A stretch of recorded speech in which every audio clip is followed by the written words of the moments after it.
Apa tindakan kita atas penghinaan yang dilakukan oleh Presiden Prancis terhadap Nabi Muhammad Sallallahu Alaihi Wasallam? Si Macron ini sakit jiwa. Datang Perdana Menteri Brazil, disandingkannya gambar bini Macron sama monyet, tunjuk, mau ngamuk si Macron. Kata si Perdana Menteri Brazil, inilah kebebasan berekspresi itu, katanya. Jadi logika otaknya logika otak sakit. Ketika dia mengejek Nabi, dia katakan kebebasan ekspresi. Waktu gambar bininya disandingkan sama monyet, dia mengamuk. Apa maksudnya? Berekspresi untuk Nabi kalian boleh, tapi berekspresi untuk bini dia tak boleh. Ini orang otaknya sakit.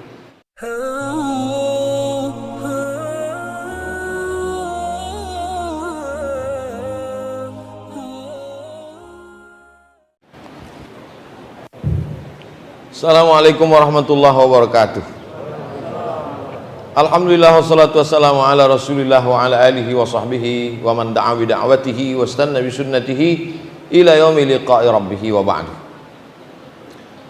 Berapa usia anak yatim yang wajib disantuni Pak Ustaz? Dalam kitab Al-Fiqhul Islami wa Adillatu ditulis oleh Syekh Wahbah Zuhaili, didefinisikan yatim itu la yutma ba'dal ihtilam. La yutma, tidak yatim lagi, ba'dal ihtilam, kalau dia sudah ihtilam. Ihtilam itu mimpi basah. Mimpi basah itu mimpi kena hujan Pak Ustaz, mimpi akil balik. Maka kalau dia sudah mimpi akil balik, maka dia tidak anak yatim lagi. Ini pendapat yang pertama. Pendapat yang kedua diambil dari pendapat Abdullah bin Abbas. Walaupun sudah berjanggut, kalau dia belum bisa mencari nafkah, maka dia tetap yatim. Pendapat kedua. Saya lebih condong kepada pendapat yang pertama. Asal sudah akil balik, maka tak yatim lagi. Kenapa Ustaz tak pakai pendapat kedua? Karena saya khawatir kalau kita pakai yang kedua, nanti yang berjanggut-janggut pun berdatanglah mengaku yatim. Kau ini kenapa datang kemari minta yatim? Menurut pendapat Ibnu Abbas, walaupun dah berjanggut tetap yatim Pak Ustaz. Kita pakai pendapat pertama. Tapi nanti waktu pembagian santunan, yang tak yatim ini, yang sudah semester 1 di kampus, tetap kita kasih bantuan, tapi bukan dari kotak yatim, dikasih dari kotak sodakoh, bukan solawat, dari kotak sodakoh. Santunan anak yatim dan du'afa, yang yatim kasih dari kotak yatim.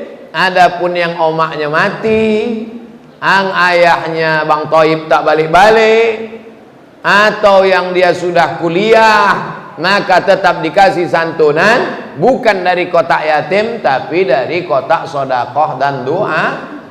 Jangan kasihkan duit yatim kepada mereka. Innama ya'kuluna fi butunihim nara.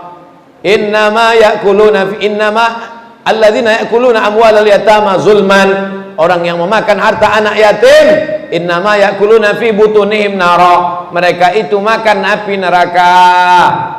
Hati-hati tentang santunan anak yatim. Jelas? Jelas insyaallah. Kalau ada ceramah saya yang tak jelas, dua kemungkinan.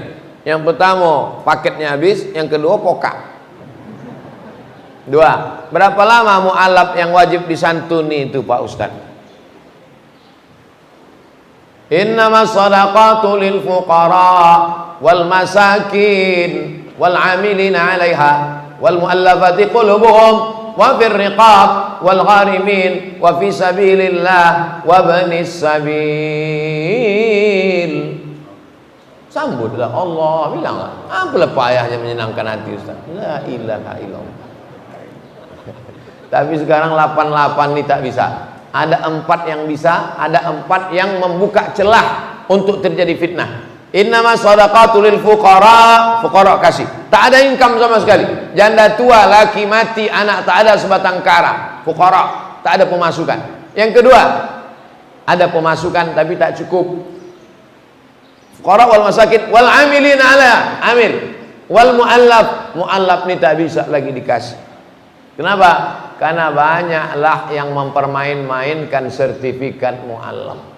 Mu'allaf zaman Nabi itu bagaimana?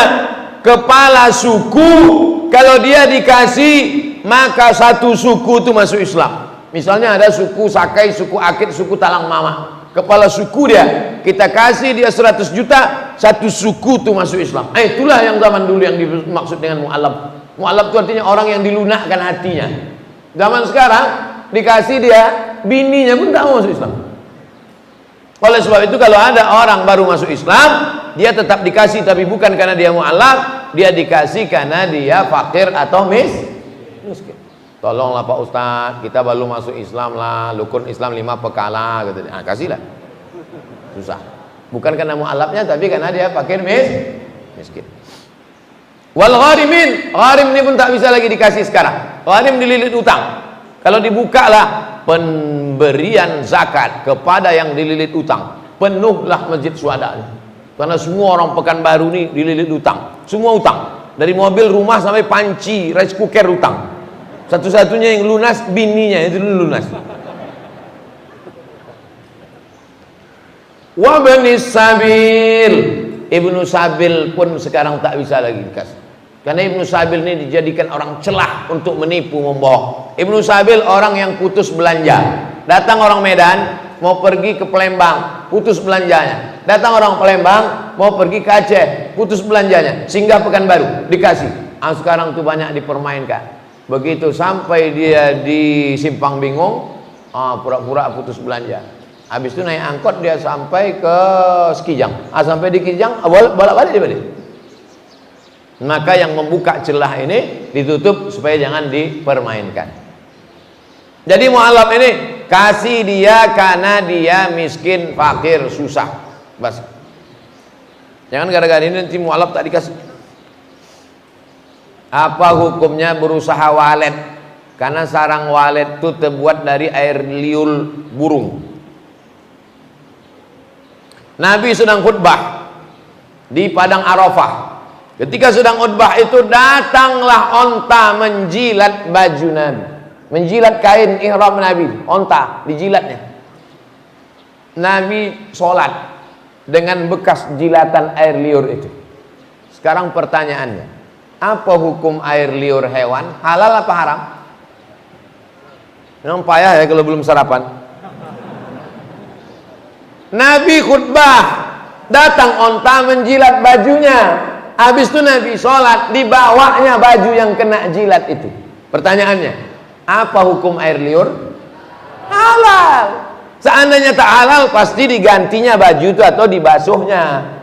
2. Kalau ada kucing menjilat air minum itu halal apa haram? Halal. Karena kata Nabi itu tawafun wa tawafat, karena itu binatang yang lalu lalang. Air liur kucing halal, air liur onta halal. Dikiaskanlah kepada air liur walet. Itulah dasar orang yang mengatakan air liur walet itu halal. Tapi jangan gara-gara ini nanti ditampung air liur kucing diminum. Apa hukum air liur walet? Halal. Mana hukum, mana dalilnya? Kias. Karena halal air liur onta, halal air liur kucing, maka halallah air liur walet. Lalu kenapa ada ustadz yang mengatakan air liur walet itu haram? Air liur walet jadi haram karena bercampur dengan najis. Dia tidak najis, tapi karena bercampur dengan najis, maka berubah menjadi mutanajis. Jadi mutanajis, berubah jadi najis. Air liur walet itu suci, tapi sampai sekarang walet ini belum punya WC umum. Bercampur dengan ciri walet. Maka itulah yang menyebabkan. Tapi rupanya sarang walet itu dipasangnya CCTV. Pasangnya CCTV pakai infrared, nampaklah di situ bahwa walet ini sarangnya di sini, buang nya di sini. Tak bercampur kata dia. Maka itulah hal yang mengatakan sarang walet halal. Oh tidak Pak Ustaz, walet ini mengganggu kami, tak bisa kami tidur malam ribut. Itu lain lagi hukumnya, bukan hukum air liur. Itu hukum membuat sarang walet di tengah pemukiman masyarakat. Habislah disumpah orang, mampuslah yang punya walet. Setan anakku tak tidur-tidur. Akhirnya duit hantu dimakan setan. Maka jangan buang sarang walet di tengah pemukiman masyarakat yang ribut sehingga orang tak tentram, mengganggu. Iman ini kata Nabi bid'un wa sab'una syu'bah, 70 sekian cabang. A'laha yang paling tinggi la ilaha illallah, yang paling rendah imatatul adza anit tariq, membuang sesuatu yang mengganggu di jalan. Itu iman. mengganggu di jalan, buang. Mengganggu telinga orang, terganggu anak orang tak bisa tidur tengah malam. Tak tidur malam. Ustadz katanya umat Nabi Muhammad terjadi menjadi 73 golongan. Jadi golongan mana yang benar tuh Pak Ustadz? Iftaraqatil yahud ala 71 firqah. Yahudi terpecah 71. Iftaraqatin nasara ala 72 firqah. Nasrani terpecah jadi 72. Iftaraqat ummati ala 73 firqah. Umatku terpecah jadi 73. Mana yang paling banyak? 73. 71, 72, 73 bukan angka nominal, tapi menunjukkan banyak. Yahudi banyak, Nasrani lebih banyak, umat Islam lebih banyak. Siapa yang paling selamat ya Rasulullah? Al-firqah an-najiyah, kelompok yang selamat. Siapa itu? Ma ana alaihi wa ashabi, mereka yang ikut jalanku dan ikut jalan sahabat-sahabatku.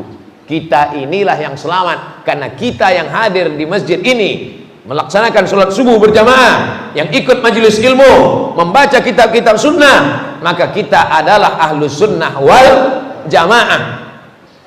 NU, Muhammadiyah, Perti, Persis, Al-Wasliyah, Nahdlatul Watan, FPI, itu semua adalah organisasi sosial kemasyarakatan.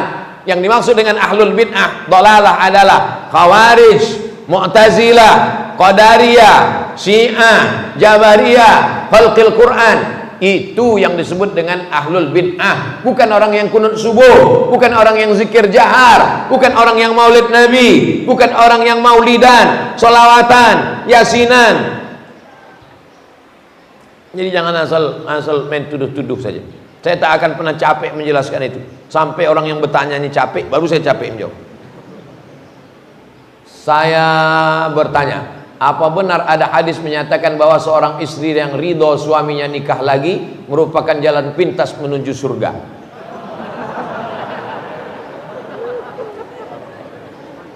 Siapa yang ikhlas istrinya, siapa yang ikhlas suaminya kawin lagi, maka cepatlah jalannya menuju surga. Kata satu blog, ada blog di internet itu menulis itu, saya baca. Lalu dibalas sama yang blok satu lagi, siapa yang ikhlas membawa istrinya belanja ke mall, maka dia masuk surga. Yang ini membuat bloknya adalah suami yang mau kawin lagi. Yang ini yang membuat blok ini persatuan perempuan yang mau dibawa suaminya belanja ke mall. Jadi mereka ini perang, cuman bawa hadis, tak hadis siapa dibawanya. Yang ada dalam hadis itu bunyinya begini, innama huwa jannatuki wa naruki. Begitu bunyi hadisnya. Hai perempuan, huwa suamimu ini jannatuki wa naruki. Dia bisa jadi surgamu, dia bisa juga jadi neraka. Hadis yang lain, lau kuntu amiran ahadan ayyasjuda ala ahadin. Seandainya manusia ini boleh sujud kepada manusia, boleh tak manusia sujud kepada manusia? Tak boleh. Seandainya boleh manusia sujud kepada manusia, pastilah kusuruh istri sujud kepada suami. Menikah 1, 2, 3 itu memang sunnah karena dilakukan Nabi SAW. Tapi sunnah bukan cuma itu aja. Baca Quran pontang panting, tajwid belintang pukang, mau berbini 2. Macam itu aja sunnah yang lain. Menikah 2 itu sunnah. Mengejek poligami berarti mengejek. Banyak yang setuju nih. Mengejek sunnah, tapi sunnah bukan itu saja. Poligami ini sama dengan emergency door. Naik kita ke pesawat, apa kata pramugari? Ladies and gentlemen, all of our passenger, semua penumpang, kita punya 4 pintu, pintu depan dan pintu belakang. Masuklah dari pintu sebelah kanan. Tapi nanti kalau pesawat ini meledak atau masuk jurang atau masuk laut, maka dibuka pintu darurat. Ada yang darurat? Bukalah pintu itu. Nama pintunya pintu poligami. Poligami dibenarkan dalam Islam. Tapi ibu-ibu jangan takut, mereka ini tidak akan bisa nikah lagi sebelum ada surat tanda tangan materai 6.000 dari ibu yang dibawa ke pengadilan agama. Makanya ibu sebelum tidur yakinkan dekat tempat tidur itu tak ada materai. Karena kalau ada bahaya, mana tahu tengah malam. Hati-hati, hati-hati, waspadalah. Kejahatan terjadi bukan karena ada niat dari pelakunya, tapi karena ada materi 6.000. Waspadalah. Kabarnya tahun 2021 materi sudah jadi materi 10.000. Maksud saya Bapak siapkan materi 10.000, karena yang 6.000 tak laku lagi. Karena banyak suami sekarang ini yang menggunakan dalil tersebut untuk meyakinkan istrinya. Apakah jika istri tersebut tetap menolak hingga sampai ke tahap gugatan, termasuk kategori dosa besar? Hidup ini singkat, Bu. Kalau dengan itu kau merasa bisa beramal soleh, teruskan. Tapi kalau dengan itu kau jadi terganggu psikologismu, tak tahan aku Pak Ustaz. Asal ku tengok update status istri mudanya berkunang-kunang, gelap dunia ini kurasa. Salat tak khusyuk, baca Quran tak bisa, bekerja tak bisa. Maka perempuan punya hak namanya khulu. Laki-laki punya hak namanya talak. Perempuan namanya khulu. Memang dulu aku setuju Pak Ustaz, ku sangka ini tenang, tapi setelah ini tak tahan aku Pak Ustaz. Asal ku dengar handphone trauma Pak Ustaz, muntah-muntah. Ada perempuan yang tahan, ada, bukan saya katakan tak tahan, tapi ada yang tak tahan. Mudah-mudahan ibu-ibu ini semuanya yang tahan, termasuk insya Allah. Amin. Takut mereka. Bapak ini ringan aja mengaminkan tadi. Amin gitu. Dia tak tahu kamera tertuju ke wajah dia. Ustadz, saya mau tanya, apa hukumnya orang baca surat Al-Ikhlas di atas batu-batu kecil lalu diletakkannya di atas kuburan? Boleh apa tidak Pak Ustadz? Yang ada dalam riwayat Abdullah bin Abbas membacakan ayat Quran ke air.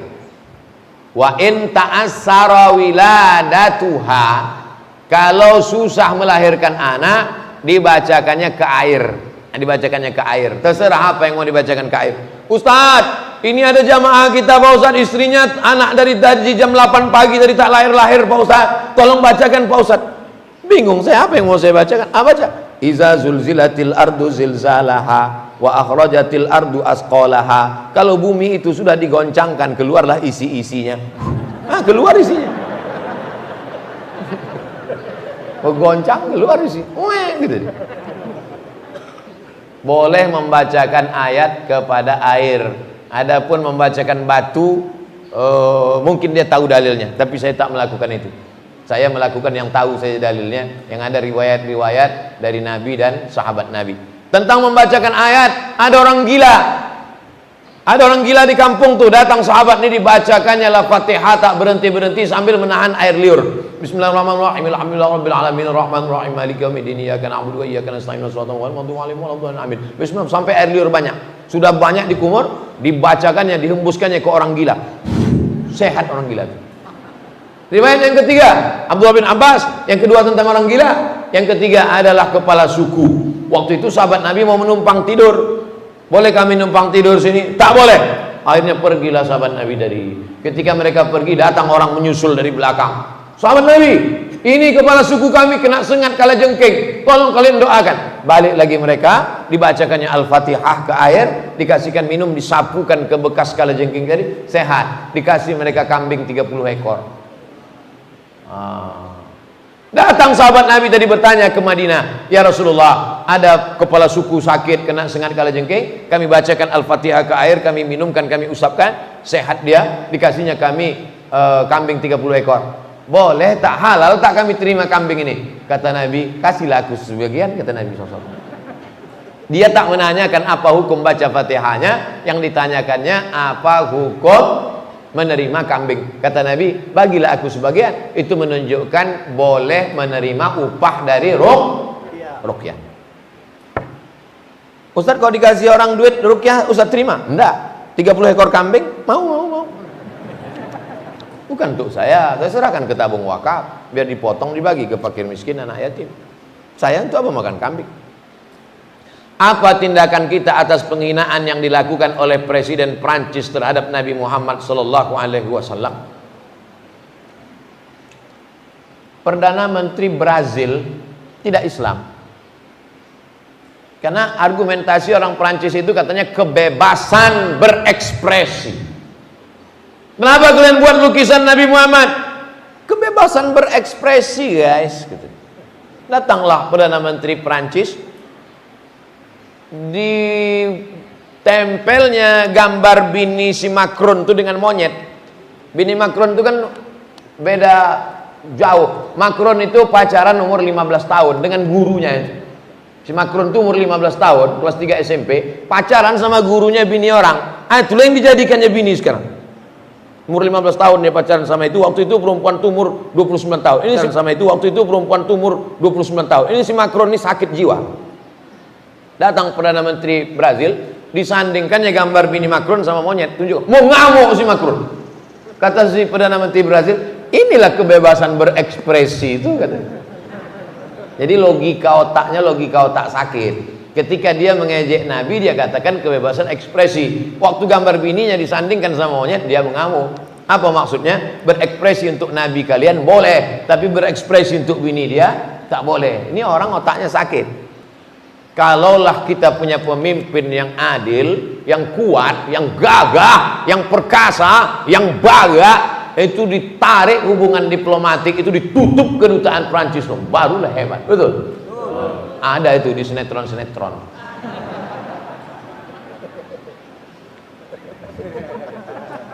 Di alam nyata tak ada, di alam gaib ada. Paling tidak kita embargo produk-produk Prancis. Itu kekuatan terakhir.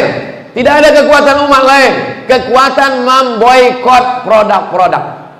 Berani Ustaz, berani Bapak Ibu memboikot produk Prancis? Saya tak berani. Kalau kita boikot produk Prancis, nanti di boikotnya mobil SMK kita gimana?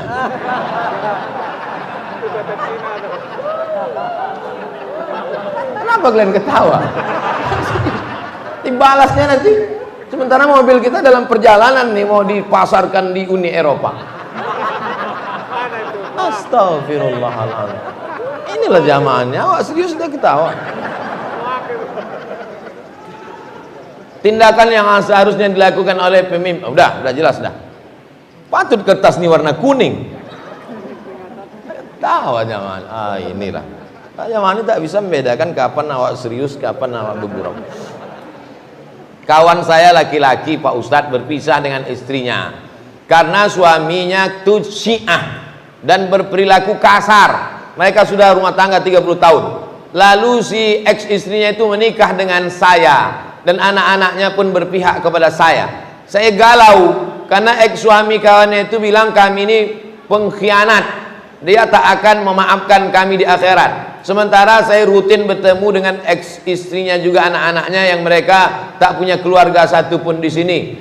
Kalau dia sudah cerai, kau nikahi itu istrinya itu, kau jaga anaknya, jaga akidahnya supaya dia tetap ahlus sunnah wal jamaah. Lakinya yang mengatakan pengkhianat ini, kau lapor ke Polda penistaan nama, kau penjarakan dia, kau benamkan dia dalam penjara. Udah jelas?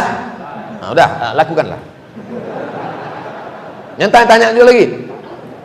Kadang orang ini masih bertanya. Nanti pengajian lagi tanya, jangan tanya, langsung. Hari ini tak buka kantor polisi, Senin kau masukkan dia, laporkan. Saya yang ngejek-ngejek saya itu saya laporkan, mencret dia.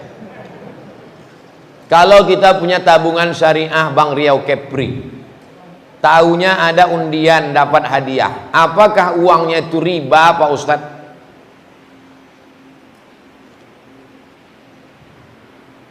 Seratus ribu mengumpulkan duit 100.000 sebanyak 100 orang. Berapa hasilnya? 10 juta. 100.000 mengumpulkan 100 orang 10 juta. Habis itu mereka masukkan ikan emas ke dalam satu kolam besar. Ikan itu kenyang, dipancing. Siapa yang dapat ikan ini dapat 10 juta. Itu judi. Karena uang yang dikumpul tadi lalu kemudian dijadikan sebagai uang yang diputar, maka dia judi. 3 hari 3 malam menunggu tak dapat. Ikan itu kenyang di bawah. Tengok ikan, kesian gitu. Aku kenyang ikan. Judi. Tapi kasusnya ini beda. Saya punya toko, jual TV, jual perabot dan lain sebagainya. Kemudian saya punya untung saya itu dapat 30 juta. Tidak ada hubungan dengan mereka, karena ini untung saya punya saya. Lalu kemudian saya undi pembeli-pembeli saya, lalu kemudian mereka dapat umroh. Boleh apa tak boleh?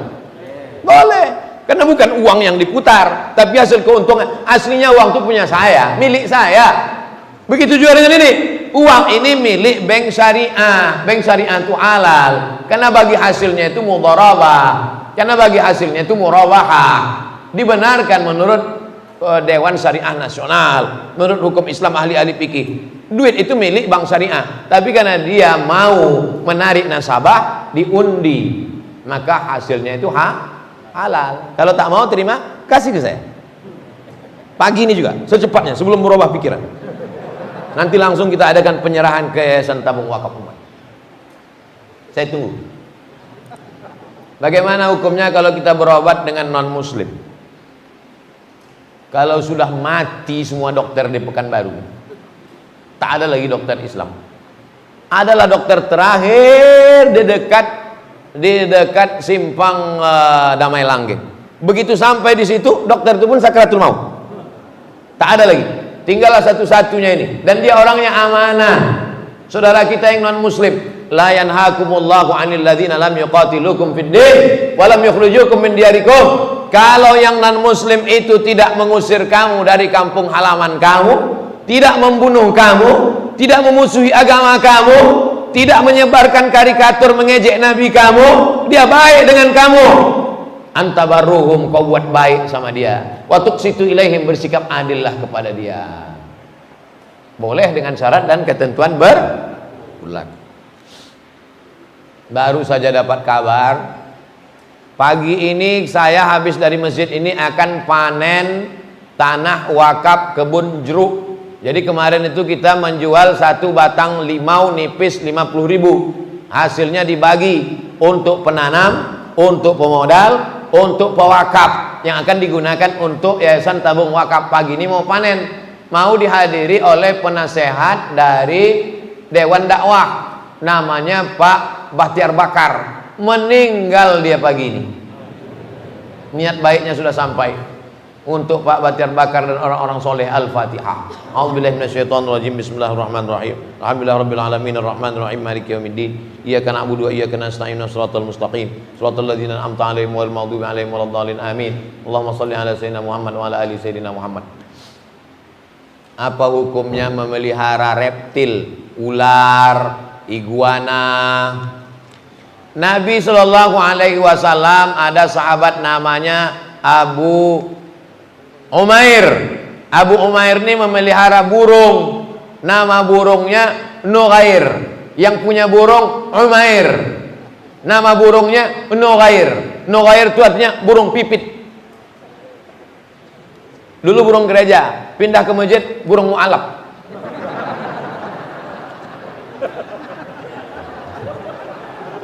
Jadi kata Nabi kepada Umair tadi, ya Aba Umair, ma fa'alan Nughair?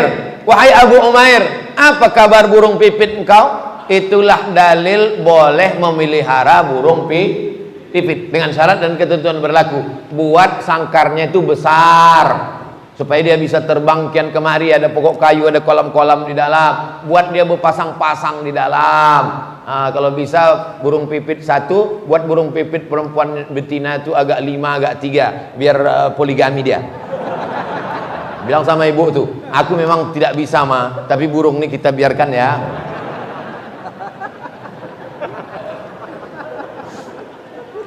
Jangan tersiksa dia di situ. Lalu kemudian bisa tak dikiaskan burung ini Pak Ustadz kepada reptil, ular sawah dan lain sebagainya? Inilah yang saya belum ketemu titik. Kok bisa dia menyamakan ular sawah, apalagi ini ular ini kan banyak sebagian kita menjijikkan. Maka dalam Islam itu apa kadar standar keislaman seseorang itu, bagaimana kita mengukur kualitasnya? Min husni islamil mar'i tarkuhu ma la ya'nihi. Kalau mau menengok kualitas keislaman seorang, tengoklah dia meninggalkan sesuatu yang tak penting. Ada orang memelihara ular sawah, ular tuh makan daging, dia makan ikan asin. Memelihara ular sawah, budgetnya 1 bulan 3 juta. Ada anak yatim tak bayar uang sekolah di Pekanbaru nih, jual tisu di lampu merah. Lebih sayang dia sama ular daripada anak yatim. Fadzalikal ara'aital ladzi yukadzibu bid-din, fadzalikal ladzi yad'un yatim. Oleh sebab itu maka saya pribadi lebih setuju kalaupun mau melihara burung seperti yang dalam hadis. Adapun ini lebih baiklah budgetnya itu. Ada orang memelihara anjing herder untuk sampo anjingnya aja budgetnya sampai 500.000 untuk sampo anjing, belum lagi dokter anjing, belum lagi makanan anjing. Sementara dia pun ke dokter tak pernah. Dia pun pakai sabun telepon. Tahu ibu sabun telepon kan? La ilaha illallah Muhammadur Rasulullah. Lebih menyalurkan hobi lagi pula. Dulu saya pernah memelihara burung serindit. Tahu burung serindit? Khas Riau itu burung serindit. Saya belilah di pasar air Molek Indragiri Hulu burung serindit. Saya sangkarnya dari rotan yang dibelah. Saya sangkutkan di pokok jambu. Begitu balik sekolah, waktu itu masih sekolah. Balik sekolah aku tengoklah burung serinditku itu dikerubungi semut angkrang. Maka saya ambil burung serindit itu, saya lepaskan angkrang yang menggigit matanya, menggigit mulutnya. Setelah itu saya lepaskan. Hai burung serindit, minta maaf kepada Allah Ta'ala, aku lepaskan. Waktu itu saya kelas 5 SD. Sejak itulah saya tak mau memelihara burung, karena menurut saya kelas 5 SD sudah berakal saya. Ini ada pula orang udah bercucu tak berotak. Kelas 5 SD saya sudah merasakan bagaimana sayangnya ke hewan, ke burung. Sampai sekarang tak mau saya. Kalau anak-anak nih mau minta, mau, nanti kita beli, kita buatkan sarang besar. Sarang besar, buat sarang, masukkan situ burung kuau, burung cendrawasih, atau burung-burung apa. Tapi jangan lupa urus surat izinnya. Kalau tidak nanti kau dikurungkan ke polisi hutan. Jelas kan? Jelas insya Allah. Hah? Ini udah? Ini? Oh duit. Oh, banyak duit nih.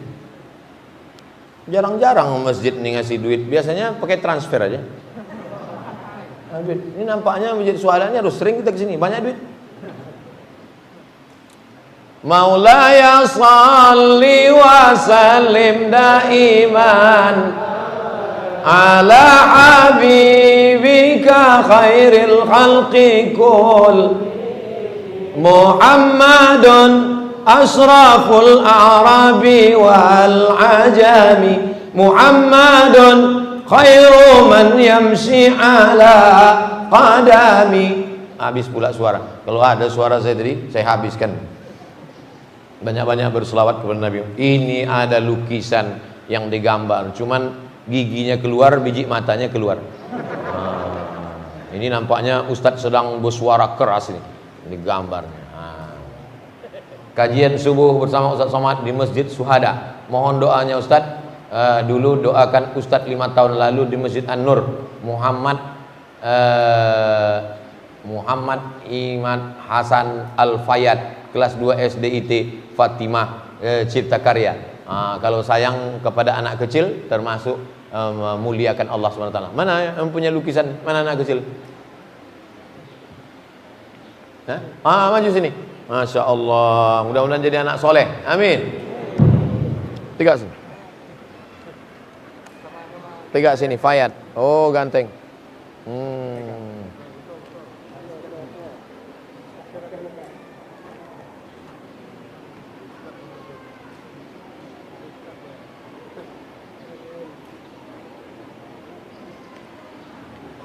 Allahumma faqihu fid din wa 'allimhu ta'wil waqzuhu fahamal mursalin.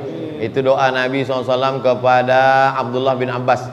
Kata Nabi, dalamkan ilmu agamanya, ajarkan dia pemahaman Quran. Begitu juga dengan anak-anak yang lain. Tidak hanya yang Fayad saja, anak-anak yang lain, anak-anak kita semua. Kemudian doa Nabi kepada Anas bin Malik, Allahumma aksir malahu wa waladahu. Banyakkan anak cucunya, banyakkan rezekinya. Tak saya doakan banyak bininya, enggak. Takut saya ibu-ibu ini marah. Marah mereka tak keluar lontong sayur pagi ini nanti. Mudah-mudahan anak kita terjaga dari semuanya insyaallah. Al-Fatihah. Duduk Fayad. Maulaya salli wa sallim daiman